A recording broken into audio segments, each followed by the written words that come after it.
রক্তের সম্পর্ক ছাড়া যদি কোনো মানুষ আপনার জন্য কাঁদে না, তাকে কখনো ফেলে দিয়েন না। এমন মানুষ সবার ভাগ্যে থাকে না।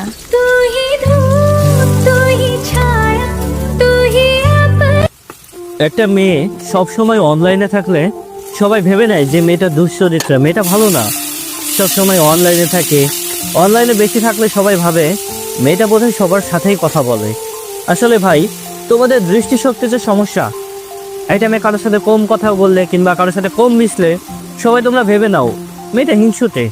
আসলে ভাই না, সেই মেয়েটার ব্যক্তিত্ব অনেক বেশি হাই, যার কারণে সে যার তার সাথে কথা বলে না। একটা মেয়ে অনলাইনে থাকা মানে সে মেয়েটা যে 10-12 জনের সাথে একসাথে মেসেজ করতেছে, ব্যাপারটা এমন না।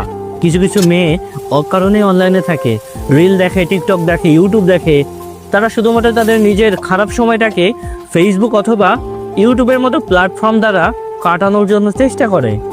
তারা কারোর সাথে মেশে না ভাই, কারোর সাথে কথাও বলে না। তারা কেবলমাত্র তাদের জীবন নিয়ে অনেক বেশি টেনশনে থাকে, তারা নিজের লাইফ নিয়ে অনেক বেশি টেনশনে থাকে, যে টেনশনের কথাগুলো কারো কাছে শেয়ার করে না বা বলার মতো সাধ্য বা সাহস তাদের মধ্যে থাকে না। আর এর জন্যই তারা অনলাইনে থাকে। আর এইগুলো রিয়েলাইজ না করে যদি আপনারা ভেবেই বসেন যে মেয়েটা অনলাইনে আসে তার মানে মেয়েটার চরিত্রের সমস্যা, মেয়েটা কম কথা বলে মানে মেয়েটা অভদ্র, অহংকারী, তাহলে সত্য কথা বলতে আপনারা আমার দৃষ্টিশক্তিতে